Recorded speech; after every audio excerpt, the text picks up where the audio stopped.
So, dear students, let's move on to the next topic, that is empowerment, staff delegation, decentralization and recentralization. Okay. So, നമ്മളുടെ സിലബസിൽ നമ്മൾ കഴിഞ്ഞ ക്ലാസ്സിൽ staffing and related HRD functions പഠിച്ചു. So, in this video, we'll be discussing the next topics. So, first is empowerment and staff delegation. So, what is empowerment? Okay, empowerment എന്ന് വെച്ചാൽ എന്താ? You have heard of women empowerment. So, what is this empowerment? Empowerment എന്ന് വെച്ചാൽ കുറച്ച് ഒരു group of ആൾക്കാരെ നമ്മൾ bring ചെയ്യുന്നതിനെയാണ് empowerment എന്ന് പറയുന്നത്. So we R bringing dum up, ഒരു പൊസിഷനിലേക്ക് അവരുടെ ആ ഒരു പൊസിഷനിൽ നിന്ന്, ലോവർ പൊസിഷനിൽ നിന്ന് നമ്മൾ എംപവർ ചെയ്യുന്ന അതിനെയാണ് എംപവർമെൻറ്റ് എന്ന് പറയുന്നത്. So it refers to authority given to others to do something. So we are giving them authority and we are bringing them higher, to higher position. So it refers to both the process of self-empowerment and professional support of people to enable them overcome their sense of powerlessness and lack of influence to recognize and use their resources. So അവർക്കൊരു self എംപവർമെൻറ്റും അതുപോലെ തന്നെ professional ആയിട്ടുള്ള ഒരു support കൊടുക്കുകയാണ് to bring them up. അവരുടെ ആ ഒരു from the less powerful we are making them to be more powerful.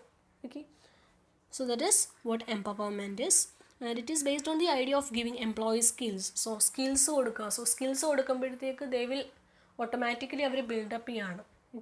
And resources, authority, opportunity, motivation, responsibility and accountability. So ഇതൊക്കെ കൊടുക്കാൻ നേരത്തെ what are we doing? We are bringing them up. So ഇതിനെയാണ് empowerment എന്ന് പറയുന്നത്. Next is delegation of authority. So what is delegation? Delegation എന്ന് വെച്ചാൽ we are representing something or we are assigning something. ആ ഒരു assigning, delegation of authority എന്ന് വെച്ചാൽ എന്താ? Assigning of authority. We are assigning the authority. So ആർക്കാണ് ഇപ്പോൾ ഈ അതോറിറ്റി അസൈൻ ചെയ്യാനായിട്ടുള്ളൊരു പവർ ഉള്ളത്? So suppose if I am the manager and എൻ്റെ കീഴിൽ ഇപ്പോൾ സബോർഡിനേറ്റ്സ് വർക്ക് ചെയ്യുകയാണെങ്കിൽ, so what I will do is I will give them some power. അവർക്ക് കുറച്ച് അതോറിറ്റി അല്ലെങ്കിൽ പവർ കൊടുക്കും to do certain things, to make some decisions on their own. So അതിനെയാണ് delegation of authority എന്ന് പറയുന്നത്. Is it clear? So delegation of authority is the process which enables a person to assign works to others and delegate them with adequate authorities to do it. So അവർക്കൊരു authority and power കൊടുക്കുകയാണ്. ആ ഒരു assign ചെയ്യുന്നതിനെയാണ് delegation of authority എന്ന് പറയുന്നത്. So Louis A. Allen has defined delegation as it is the dynamics of management. It is a process a manager. So who is doing that? Who is following this delegation? Manager ആണ് ചെയ്യുന്നത്. So he divides the work assigned to him. So ഒരു മാനേജറിൻ്റെ work എന്ത് ചെയ്യും? So manager divides that work and give them to his subordinates. സബോർഡിനേറ്റ്സിന് കൊടുക്കും to him so that he performs that part which only he, because of his unique placement, can perform effectively, and so that he can get others to help with what remains. So നമ്മളുടെ ഒരു burden, ഒരു മാനേജറിൻ്റെ burden lessen ചെയ്യാൻ, reduce ചെയ്യാനായിട്ടുള്ളൊരു ടൂളാണ് delegation of authority. Is it clear? So we are dividing the work and assigning them to subordinates. Again, ഈ delegation of authority നിങ്ങളുടെ exam point of വ്യൂവിൽ ഇമ്പോർട്ടൻ്റ് ആയിട്ടുള്ളൊരു ടോപ്പിക്കാണ്. സോ ഇതിൽ നമുക്ക് പഠിക്കാനുള്ള കാര്യങ്ങൾ features, importance, types of delegation, process of delegation and how to make delegation effective. ഇത്രയും കാര്യങ്ങളാണ് പഠിക്കാനുള്ളത്. So first is features of delegation. So delegation എന്താണെന്ന് നമ്മൾ പറഞ്ഞായിരുന്നു. So that gives authority. ഒരു മാനേജറിനോട് ഡെലിഗേഷൻ ചെയ്യാൻ പറഞ്ഞാൽ എന്താ? he can assign, he get the power to assign his power to his subordinate. So അങ്ങനെ ഒരു അതോറിറ്റി കിട്ടുകയാണ് മാനേജർക്ക്. Delegation has dual characteristics. So dual characteristics എന്ന് വെച്ചാൽ എന്താ? സപ്പോസ് ഞാൻ ഒരു if I am in a managerial position and I am supposed to delegate authority to a subordinate. So എൻ്റെ എല്ലാ അതോറിറ്റിയും നമ്മൾ അല്ലേ, നമുക്ക് ഇപ്പോൾ ഒരു മാനേജറിനുള്ള എല്ലാ പവേഴ്സും സബോർഡിനേറ്റിന് കൊടുത്തു കഴിഞ്ഞാൽ there won't be any difference between a manager and a subordinate, right? So we have to give them power. നമ്മൾ നമ്മുടെ സബോർഡിനേറ്റിന് പവർ കൊടുക്കണം, ബട്ട് നമ്മുടെ ആ ഒരു ഒറിജിനൽ പവർ അല്ലെങ്കിൽ original authority should rest with the managers itself. So that is dual characteristics. Okay, so a subordinate receives authority from his superior, but at the same time his superior still retains all his original authority. Okay, നമ്മളുടെ authority retain ചെയ്തിട്ട് വേണം കൊടുക്കാൻ, അല്ലെങ്കിൽ ഒരു മാനേജറും സബോർഡിനേറ്റുമായിട്ട് ഒരു ഡിഫറൻസും ഉണ്ടാകത്തില്ല. Next is A superior cannot delegate his entire authority to his subordinate because if he does so then he is passing his position to subordinate. Okay, ഇപ്പോൾ പറഞ്ഞത് തന്നെ. Authority once delegated can be enhanced, reduced or withdrawn. Okay, so ഇപ്പം ഞാൻ മാനേജറിൻ്റെ പൊസിഷനിൽ നിന്ന് ഞാൻ എനിക്ക് ഒരു പവർ കൊടുക്കുകയാണ് എൻ്റെ സബോർഡിനേറ്റിന്. So I can withdraw that, അല്ലെങ്കിൽ എനിക്കത് കൊടുത്ത പവർ വേണമെങ്കിൽ കുറച്ചും കൂടെ കൂടുതൽ കൊടുക്കുക, അല്ലെങ്കിൽ കുറച്ച് റെഡ്യൂസ് ചെയ്യാം. Okay, so I can do anything that I can increase, reduce or withdraw the power. A manager cannot delegate the authority which he himself does not possess. ഇപ്പോൾ ഒരു മാനേജർ പൊസസ് ചെയ്യാത്ത പവർ കൊടുക്കാൻ പറ്റും. ഇപ്പോൾ ഒരു മാനേജറിന് okay financial മാറ്റേഴ്സിലേക്ക് പവറൊന്നുമില്ല. Okay, suppose ഒരു technical ഡിപ്പാർട്ട്മെൻറ്റിലെ ഒരു production ഡിപ്പാർട്ട്മെൻറ്റിലെ ഒരു മാനേജറാണ്. ഓക്കെ, സോ ദാറ്റ് മാനേജറിന് ഫൈനാൻഷ്യൽ ഡിപ്പാർട്ട്മെൻറ്റിൽ ഒരു പവേഴ്സും ഉണ്ടായിരിക്കത്തില്ല. ഓക്കെ, സോ അതുകൊണ്ട് എന്താ ആ മാനേജർക്ക് സബോർഡിനേറ്റിന് ഒരു ഫൈനാൻഷ്യൽ പവേഴ്സ് കൊടുക്കാൻ പറ്റുമോ? ഇല്ല. So he can only impart his the authority that is possessed by him. Okay, സ്വന്തമായിട്ട് പൊസസ് ചെയ്യുന്ന അതോറിറ്റി മാത്രമേ അത് ഷെയർ ചെയ്ത് കൊടുക്കാൻ പറ്റുള്ളൂ, അല്ലാതെ വേറൊരു അതോറിറ്റി കൊടുക്കാൻ പറ്റില്ല. Delegation may be specific, general, return, implied, formal or informal. So delegation അതായത് അസൈൻ ചെയ്യുന്നത് അതൊന്നെങ്കിൽ സ്പെസിഫിക് ആയിട്ട് അസൈൻ ചെയ്യാം. ഓക്കെ, അതായത് ഓരോ ഇൻഡിവിജ്വൽസിനും അസൈൻ ചെയ്ത് കൊടുക്കാം, അല്ലെങ്കിൽ ജനറലായിട്ട് കൊടുക്കാം, റിട്ടേൺ ആയിട്ട് കൊടുക്കാം, അല്ലെങ്കിൽ ഫോർമലായിട്ടോ ഇൻഫോർമലായിട്ടോ എങ്ങനെയും കൊടുക്കാം. So these are the features of delegation. Next is importance of delegation. So why is the delegation important? Okay, so important ആയിട്ടുള്ള കാര്യം എന്ന് വെച്ചാൽ അത് വർക്ക് ലോഡ് കുറക്കും. ഓക്കെ, സോ ദാറ്റ് അതായത് മാനേജറിന് വർക്ക് ലോഡ് ഒരു വർക്ക് ബേർഡൻ കുറക്കും. So he is assigning his work to the subordinates. അപ്പോൾ ആ ഒരു വർക്ക് ലോഡ് കുറക്കും. Then better and quick decision ഉണ്ടാകും. ദാറ്റ് ഈസ് ഒരാൾ ചെയ്യേണ്ട വർക്ക് 5 പേര് ചെയ്യാൻ നേരത്ത് it will be really quick. Okay, then delegation enables the manager to obtain specialised knowledge.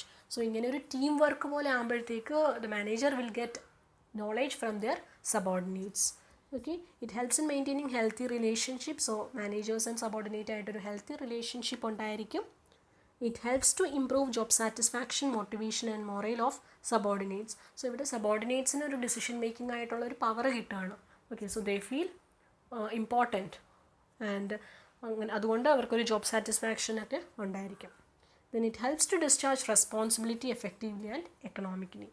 So effective ആയിട്ടും അതുപോലെ economic ആയിട്ടും ജോബ് റെസ്പോൺസിബിലിറ്റീസ് ഡിസ്ചാർജ് ചെയ്യുകയാണ്. Okay, next is types. So there are basically 2 types, over delegation and under delegation. So over delegation എന്ന് വെച്ചാൽ manager is giving over burden ചെയ്യാണ്, അതായത് work complete ആയിട്ട് അവർക്കാണ് സബോർഡിനേറ്റ്സിന് കൊടുക്കുകയാണ്. Okay, so that shows the incapability of the manager to perform his work. So that is over delegation. And under delegation എന്ന് വെച്ചാൽ because if the manager does not trust the subordinate. Okay, അല്ലെങ്കിൽ ഇപ്പോൾ സബോർഡിനേറ്റിന് അതിന് ചെയ്യാനായിട്ട് ആ ഒരു work ചെയ്യാനൊരു capability ഇല്ല എന്ന് തോന്നിക്കഴിഞ്ഞാൽ the manager himself does the work. So അതിനെയാണ് അണ്ടർ ഡെലിഗേഷൻ എന്ന് പറയുന്നത്. Next is process of delegation. So പ്രോസസ്സിൽ 4 പ്രോസസ്സസ് ആണുള്ളത്. First is determination of results, then assignment of duties, delegation, creation of obligation. Okay, അതായത് results expected എന്ന് വെച്ചാൽ മാനേജറിന് നമുക്ക് ഒരു ഗോൾ വെച്ചേക്കണം. ഓക്കെ, അല്ലെങ്കിൽ ഒരു എക്സ്പെക്റ്റഡ് ഔട്ട്കം അത് ഡിറ്റർമൈൻ ചെയ്ത് മാനേജർ വെക്കും. അതുപോലെ തന്നെ assignment of duties. Second step എന്ന് വെച്ചാൽ എന്താ, നമുക്ക് തന്നിരിക്കുന്ന ഡ്യൂട്ടീസ് ഈക്വലായിട്ട് അസൈൻ ചെയ്യുക. ഓക്കെ, അപ്പോൾ അത് അസൈൻ ചെയ്യാനായിട്ട് റൈറ്റ് പേഴ്സണെ സെലക്ട് ചെയ്യുക. ഓക്കെ, ആൻഡ് ആ കാര്യം ക്ലിയർ ആയിട്ട് സബോർഡിനേറ്റ്സിന് മനസ്സിലാകുന്ന രീതിയിൽ കൺവേ ചെയ്യുക.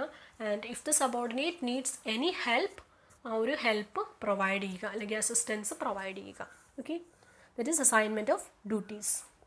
ദെൻ ഡെലിഗേഷൻ ഓഫ് അതോറിറ്റി എന്ന് വെച്ചാൽ എന്താ, അസൈനിങ് ദ അതോറിറ്റി, അവർക്ക് ആ ഒരു വർക്ക് ചെയ്യാനായിട്ടുള്ള കംപ്ലീറ്റ് പവർ എനേബിൾ ചെയ്യുക. Then creation of obligation or accountability എന്ന് വെച്ചാൽ ഓക്കെ ദേ ഹാവ് അതായത് subordinate manager has to make subordinate answerable. അതായത് ഇപ്പോൾ റിപ്പോർട്ട് സബ്മിറ്റ് ചെയ്യാൻ പറഞ്ഞാൽ that subordinate has to do that. Okay, അല്ലെങ്കിൽ എന്തെങ്കിലും ആ ഒരു പർട്ടിക്കുലർ ടാസ്കിൻ്റെ കംപ്ലീറ്റ് റെസ്പോൺസിബിലിറ്റി ആൻഡ് അക്കൗണ്ടബിലിറ്റി അത് ആ ഒരു സബോർഡിനേറ്റ് തന്നെ ഏറ്റെടുക്കുകയാണ്. Okay, through this process. Next is how to make delegation effective. So delegation എങ്ങനെയൊക്കെ എഫക്റ്റീവ് ചെയ്യാം? അതായത് ഇപ്പോൾ നമ്മൾ പറഞ്ഞ പ്രോസസ്സ് തന്നെ. ആദ്യം ഒരു ഡെഫിനിറ്റ് ഗോൾ എസ്റ്റാബ്ലിഷ് ചെയ്യുക, then right person right job assign ചെയ്ത് കൊടുക്കുക. Okay, and give them the right responsibility, motivate them. Okay, and support them with ഒരു എൻവയോൺമെൻറ്റ് ക്രിയേറ്റ് ചെയ്ത് അവർക്ക് മോട്ടിവേഷൻ ആൻഡ് സപ്പോർട്ട് കൊടുക്കുക. Then free flow of information. Okay, so information ഫ്ലോയ്ക്ക് ഒരു restrictions ഉണ്ടാകരുത്. Okay, then proper training. So ഇത്രയും കാര്യങ്ങളാണ് to be done to make delegation effective. Clear? And next is centralization and decentralization. So ഈ രണ്ട് terms നമ്മൾ already പഠിച്ചിട്ടുള്ളതാണ്. So centralisation എന്ന് വെച്ചാൽ എന്താ? അതായത് authority will lies always in the central. ഒരു സെൻട്രൽ അല്ലെങ്കിൽ ടോപ്പ് മാനേജ്മെൻറ്റിലായിരിക്കും എപ്പോഴും authority. Okay, and authority flow ഉണ്ടാകത്തില്ല അവിടെ. Okay, so that is centralisation. And what is decentralisation? Decentralisation എന്ന് പറഞ്ഞാൽ നമ്മളിപ്പോൾ ഈ പറഞ്ഞ ഡെലിഗേഷൻ തന്നെ. ഓക്കെ, സോ ഡെലിഗേഷൻ ആണ് കുറച്ചും കൂടെ വൈഡായിട്ട് അല്ലെങ്കിൽ ഒരു ഓർഗനൈസേഷൻ ലെവലിൽ പറയുകയാണെങ്കിൽ ദാറ്റ് ഈസ് ഡീസെൻട്രലൈസേഷൻ. അതായത് ഇപ്പോൾ ടോപ്പ് മാനേജ്മെൻറ്റിൻ്റെ കുറച്ച് പവേഴ്സ് കൊടുക്കുന്നു കുറച്ച് പേർക്ക്, ലൈക്ക് അവരെയാണ് നമ്മൾ മാനേജേഴ്സ് എന്ന് പറയുന്നത്. സോ അതിനെയാണ് ഡീസെൻട്രലൈസേഷൻ എന്ന് പറയുന്നത്. So that these people can make their own decisions. Okay, so that is decentralisation. So decentralization is the tendency to disperse decision-making authority in an organized structure. So ആ ഒരു hierarchy വെച്ചിട്ട് നമ്മളിപ്പോൾ ഒരു top മാനേജറിൻ്റെ കീഴിൽ കുറച്ച് പേര് കാണും, and they can make their decisions. Okay, ഇനി അവരുടെ കീഴിൽ സബോർഡിനേറ്റ്സ് ആണ്. സോ അവരുടെ ആ ഒരു റെസ്പോൺസിബിലിറ്റി സബോർഡിനേറ്റ്സിന് ഡിവൈഡ് ചെയ്ത് കൊടുക്കുക. സോ അങ്ങനെ ഒരു ഡിവിഷൻ ഓഫ് അതോറിറ്റി ഉണ്ടാവും. ഓക്കെ, ആ ഒരു ഓർഗനൈസേഷൻ സ്ട്രക്ചർ അനുസരിച്ച് ഡിവിഷൻ ഓഫ് അതോറിറ്റി ഉണ്ടാവും, and that is what is known as decentralisation. Okay, അതായത് പവർ ഒരാളുടെ കയ്യിൽ മാത്രമായിരിക്കില്ല, ആ പവർ ഓരോരുത്തർക്കുമായിട്ട് ഡിസ്പേഴ്സ് ചെയ്ത് കൊടുക്കുകയാണ്. So if there is absolute centralisation of authority there will not be any subordinate managers and it is not possible in a structured organisation. Okay, so നമുക്ക് centralisation അല്ലെങ്കിൽ ഒരു ടോപ്പ് മാനേജർക്ക് മാത്രം പവർ എന്ന് പറഞ്ഞ് കൊടുക്കാൻ പറ്റത്തില്ല. ഓക്കെ, അങ്ങനെ ഒരു കേസ് വരുമ്പോഴത്തേക്ക് അവിടെ മാനേജേഴ്സ് എന്ന് പറയുന്ന ആ ഒരു മാനേജേഴ്സ് ഉണ്ടാവുമോ? ഇല്ല. ഓക്കെ, സോ ഇപ്പോൾ അബ്സല്യൂട്ട് സെൻട്രലൈസേഷനും പറ്റത്തില്ല, അതുപോലെ തന്നെ കംപ്ലീറ്റ് അതോറിറ്റി അല്ലേ അബ്സല്യൂട്ട് ഡീസെൻട്രലൈസേഷനും പറ്റത്തില്ല. അതായത് ഇപ്പോൾ ടോപ്പ് മാനേജ്മെൻറ്റിൻ്റെ കംപ്ലീറ്റ് അതോറിറ്റി ഇങ്ങനെ ഡിസ്പേഴ്സ് ചെയ്ത് കൊടുക്കാൻ പറ്റുമോ? നോ. ഓക്കെ, അങ്ങനെ ചെയ്യാൻ നേരത്ത് that organisation or that position will no longer exist. So if managers delegates all their authority their position will no longer exist. So absolute centralization or absolute decentralization are not possible. Clear അല്ലേ? So centralization എന്താണ്? Authority of foremost decision is concentrated at the top, and decentralization എന്ന് പറഞ്ഞാൽ dispersed decision making. Okay, so Louis Allen has defined both terms as centralization is the systematic and consistent reservation of authority at central points within an organization. Okay, അതായത് top മാനേജ്മെൻറ്റിൽ. And decentralization applies to systematic delegation of authority in an organization wide context. നമ്മളപ്പോൾ delegation of authority പറഞ്ഞായിരുന്നു. So delegation of authority എന്ന് വെച്ചാൽ that is confined to manager and subordinate. പക്ഷേ decentralization എന്നൊരു concept എന്താണ്? അത് ഓർഗനൈസേഷൻ വൈഡ് ആയിട്ട് dispersed ആണ്. ക്ലിയർ അല്ലേ?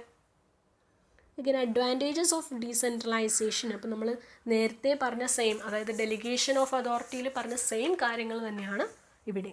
ഓക്കെ, സോ ടോപ്പ് മാനേജ്മെൻറ്റിൻ്റെ ബേർഡൻ റിലീവ് ചെയ്യും, പിന്നെ ഡിസിഷൻ മേക്കിംഗ് അസംഷൻ അതോറിറ്റിയുടെ അസൈനിങ്ങും ഒക്കെ എൻകറേജ് ചെയ്യുന്നു.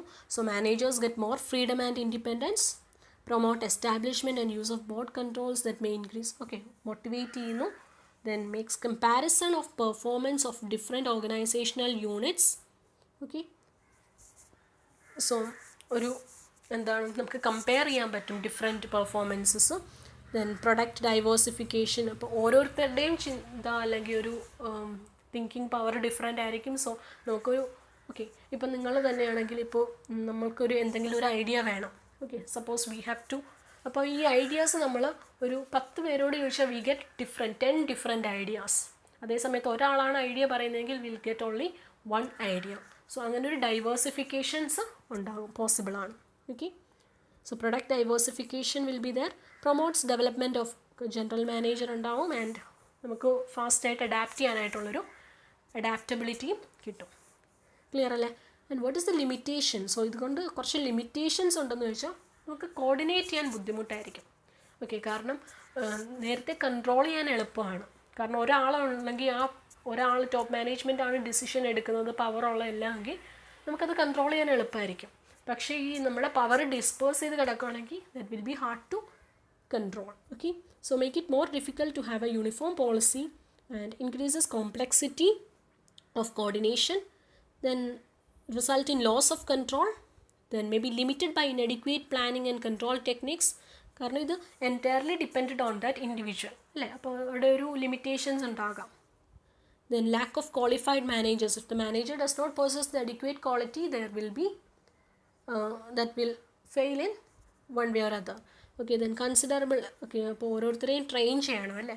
അതായത് ഈ ഡിസിഷൻ മേക്കിംഗ് ആ ഒരു അതോറിറ്റിക്ക് നമ്മൾ ട്രെയിൻ ചെയ്യണമെന്ന് പറഞ്ഞു. So the training will causes expense. then limited by external forces. So external forces കാരണം ലിമിറ്റ്, അതായത് ടാക്സ് പോളിസീസ് അങ്ങനെയുള്ള കാര്യങ്ങൾ കാരണം that it is limited. then may not be favored by economies of scale of some operations. So ചില operations ഒക്കെ നമുക്ക് ചെയ്യാനായിട്ട് difficulties face ചെയ്യും. So is it clear? Next is comparison of delegation and decentralisation. So നമ്മൾ ഇത് രണ്ടും പറഞ്ഞു. Delegation എന്ന് വെച്ചാൽ that involves only the manager and his subordinate. പക്ഷേ ഡീസെൻട്രലൈസേഷൻ എന്ന് വെച്ചാൽ that involves the complete organisation. So delegation, it is the process of devolution of authority. This is the end result achieved by delegation. Decentralization എന്ന് വെച്ചാൽ അപ്പോൾ ഓരോ മാനേജേഴ്സും delegate ചെയ്ത് അവസാനം ആ ഓർഗനൈസേഷൻ കംപ്ലീറ്റ് ആയിട്ട് എന്ത് പറ്റും? ഡീസെൻട്രലൈസ്ഡ് ആകും. then it implies superior subordinate. So ഇവിടെ superior and subordinate ഉണ്ടാവുള്ളൂ. ബട്ട് ഇവിടെ എന്താവും? Top management and departments. Delegation control rest entirely with superior. So control എന്ന് വെച്ചാൽ സുപ്പീരിയറിലായിരിക്കും. ഇവിടെ top management. It is mandatory. So delegation of authority, അതായത് that is mandatory for manager superior. Manager subordinate. പക്ഷേ ഒരു ഓർഗനൈസേഷനിൽ ആസ് എ ഹോൾ അതിന് may be അതായത് ടോപ്പ് മാനേജ്മെൻറ്റിൻ്റെ കൺട്രോൾ ചിലപ്പോൾ അവർ ലോവർ ലെവൽസിലേക്ക് പാസ് ചെയ്യണമെന്നില്ല. So that is optional. It can take place without decentralization. So delegation എന്ന് പറഞ്ഞാൽ delegation should never end in decentralization. പക്ഷേ decentralization എന്ന് വെച്ചാൽ എന്താ? Decentralization means it is a kind of delegation. So decentralization cannot exist without delegation. Clear അല്ലേ? So this is the comparison. Next university questions. First one, why is empowerment needed? എന്തുകൊണ്ടാണ് empowerment വേണ്ടത്? Then define delegation. Is it possible to delegate authority and responsibility? Yes, of course it is possible. അതിൻ്റെ importance പറയാം.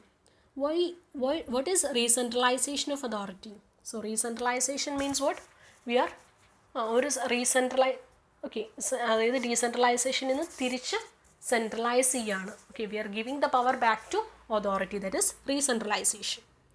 Then discuss in detail about delegation of authority.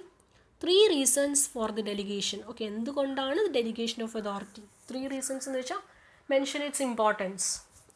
What is meant by centralization? Explain authority, power and empowerment.